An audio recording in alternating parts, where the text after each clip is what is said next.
सरकार की तरफ से किस तरह की भाषा का इस्तेमाल हुआ।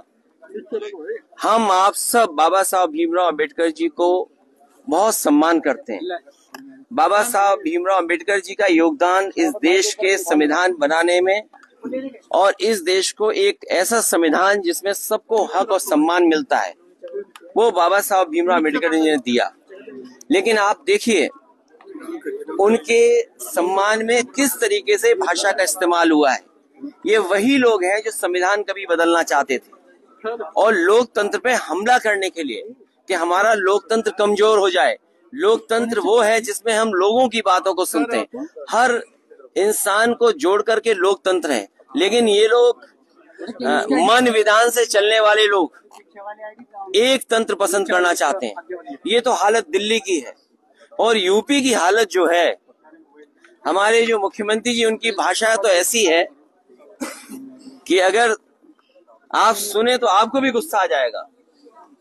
उनकी जो भाषा, लोकतंत्र वो है जिसमें हम लोगों की बातों को सुनते हैं, हर इंसान को जोड़ करके लोकतंत्र है। लेकिन ये लोग मन विधान से चलने वाले लोग एक तंत्र पसंद करना चाहते हैं। ये तो हालत दिल्ली की है। और यूपी की हालत जो है, हमारे जो मुख्यमंत्री जी, उनकी भाषा तो ऐसी है कि अगर आप सुने तो आपको भी गुस्सा आ जाएगा। उनकी जो भाषा सदन में है वो शायद डेमोक्रेटिक नहीं है, एक सम्मान की भाषा नहीं लगती है। अगर राइट टू स्पीच है तो कहीं ना कहीं हमें राइट फॉर सम्मान की भी बात करनी पड़ेगी। हमारा सम्मान तो कोई भाषा ऐसी इस्तेमाल करे जिससे सम्मान हो। और चाहते हैं ये लोकतंत्र पे भरोसा नहीं करते हैं, एक तंत्र पे भरोसा करते हैं। मुख्यमंत्री जी ने कहा योगी आदित्यनाथ में कि समाजवादी और कांग्रेस का तलाक होने जा रहा है, इसके बारे में क्या कह रहे हैं? उन्हें क्यों इस बात की चिंता है? उन्हें किस बात की चिंता है? मेरा कुछ चुनाव में मुख्यमंत्री जी ने कहा। वैसे हालांकि इतने कैमरों के सामने वो बात नहीं कह सकता हूँ जो मेरे मन में आई बात कहने की। वो बात आप समझ गए होंगे। उन्हें क्या लेना देना शादी किसकी हो रही है, कौन शादी में नहीं शामिल हो रहा है, कौन किसके शादी में शामिल होने जा रहा है, नहीं जाना, उन्हें क्या मतलब उससे? किसान आंदोलन, उन्हें शादियों से बुराई क्या है? उन्हें शादी से बुराई क्या लगती है? किसान आंदोलन चल रहा है, किसानों के पक्ष में है और किसानों की बात मानी जाए कि एक तंत्र हो, एक का फैसला हो, वही सब माने। अखिलेश जी क्या कहेंगे जिस प्रकार से इजराइल और फलस्तीन को लेकर भी विधानसभा में एक बात चल रही है? कल सीएम भी उस पर बोले हैं, उन्होंने बताया 6000 जो युवा है वो इजराइल में नौकरी करने के लिए गए, क्या यूपी में नौकरी नहीं रही है? देखिए, हमारे मुख्यमंत्री इस बात को गर्व मान रहे हैं कि गरीब बच्चे वो अपना घर परिवार छोड़ करके, अपने सगे संबंधियों को छोड़ करके, अपने घर गांव खेत छोड़ करके, और सोचिए इजराइल में न जाने किन परिस्थितियों में क्या नौकरी कर रहे होंगे। किसी कोने में आप चले जाएं, लेकिन जो घर में रोजगार नौकरी कर करके सम्मान आप पा सकते हैं, वो दूसरे कोने में नहीं पा सकते हैं। और सरकार अगर यही गर्व करती है तो जितने बच्चों को नौकरी दिलाई है उन बच्चों की सूची जारी करें, और सूची जारी करते समय ये भी सरकार बताए कि वो बच्चे किस तरह का काम वहाँ कर रहे हैं और किस तरह का काम उनसे लिया जा रहा है। बांग्लादेश के हिंदुओं पर सभी पार्टियां मौन है, आप क्या कहना चाहेंगे? कोई पार्टी मौन नहीं है, पूरा देश ने जान लिया ये सरकार बहुत कमजोर है, पूरे देश ने जान लिया है। और सच्चाई तो ये है कि हम अपने प्रदेश में, देश में जिस तरीके से अल्पसंख्यक समाज को सम्मान के साथ और रखें, उनका विश्वास और जीतें। बार बार नाम दिया उनको,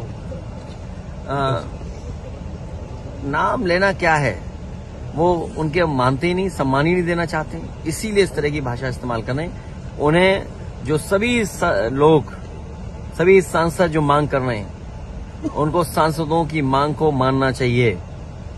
और अगर बाबा साहब भीमराव अम्बेडकर जी का अपमान किया है तो उसको माफी मांगनी चाहिए। ये एआई नहीं है, ये कोई टेक्निकल फॉल्ट नहीं है, ये फॉल्ट आपके अंदर रहा जिसकी वजह से आपने ये बोला है। ये एआई नहीं है, ये आपका नेचुरल भाव है जो अंदर से निकल आया आपको बाबा साहब अम्बेडकर। इसीलिए हम लोग कहते थे लोकतंत्र खतरे में है, संविधान खतरे में है, और वो बात आज सामने आ गई। राज्यसभा में और लोकसभा में बीजेपी के लोग संविधान और लोकतंत्र पर नहीं विश्वास करते। चलिए, बीजेपी के बीच बहस हुई। बाबा साहब भीमराव अम्बेडकर जी पिछड़े, दलित, वंचित, शोषित और जमीन पर रहने वाले लोग, गरीबों के भगवान हैं और भगवान की तरह उन्हें हमेशा सम्मान किया, भगवान की तरह पूजते हैं। आज भी गांव-गांव आप जाएंगे तो उनके कैलेंडर होंगे, उनकी तस्वीर होगी, उन्हें लोग पूजते हैं। भारतीय जनता पार्टी के वो लोग हैं जो पिछड़ों से, दलितों से, आदि आबादी से, आदिवासियों से, अल्पसंख्यक से और खासकर पीडीए के लोगों से नफरत करते हैं। पीडीए के लोगों का हक छीना है, पीडीए के लोगों को उन्होंने दूरियां बनाई हैं। पीडीए के लोग ही भगवान मानते हैं बाबा साहब अम्बेडकर जी। मैं विधायकों को धन्यवाद देता हूं कि बाबा साहब के सम्मान में वो इस तरह निकले। सर, अमित शाह ने जिस तरह से sir one nation one election को लेकर आपको क्या कहना है, क्योंकि पूरा इसको लेकर पार्लियामेंट में बवाल हुआ है। भारतीय जनता पार्टी नया नया फैसला लेती है जिससे जनता का ध्यान हटे। बुनियादी सवाल वही है कि किसान की आय दोगुनी बढ़े, नौजवानों को नौकरी रोजगार मिले। जो बड़े बड़े सपने दिखाए थे इन्वेस्टमेंट के, वो इन्वेस्टमेंट जमीन पर पहुंचा कि नहीं पहुंचा। आज जब मैं बहुत ही प्रतिष्ठित अखबार अंग्रेजी का उठा करके देखता हूं तो उस अखबार में ये निकलता है कि 1 लाख एकड़ से ज्यादा जमीन चाहिए उत्तर प्रदेश को 2027 तक। वो जमीन को एक्वायर करना चाहते हैं। जो इतनी बड़ी बात कर रहे हैं, 1 लाख एकड़ से ऊपर लैंड एक्वायर करने जा रहे हैं। आखिरकार इनका बजट क्या था? क्या इनके पास बजट था? तो जो इन्वेस्टमेंट के लिए 5 लाख 4 लाख करोड़ के एमओयू किए थे, जब जमीन ही नहीं थी तो इसका मतलब एमओयू नहीं आए होंगे। ये बिजली जो हमारे गरीबों को सस्ती दी थी समाजवादियों ने, इन बीजेपी वालों से पूछिए कि दिल्ली और लखनऊ में सरकार आपकी है, अगर एक भी बिजली का कारखाना लगाया हो तो बता दें। वो नाम बताएं बीजेपी के लोग जो बिजली का कारखाना इन्होंने उत्तर प्रदेश में लगाया है। और बिजली तो लगाई नहीं, बिजली महंगी हो गई है। तो जो सरकार बिजली महंगी करती हो, जो सरकार इलाज न दे पा रही हो, आखिरकार डिप्टी सीएम की भाषा क्यों बदल गई, व्यवहार क्यों बदल गया? आप किसी अस्पताल में चले जाओ, गरीब को इलाज नहीं मिला, लंबी लाइनें लगी हुई हैं, बड़ी बड़ी लंबी लाइनें हैं, न दवाई न इलाज न कुछ नहीं इंतजाम हो पा रहा है।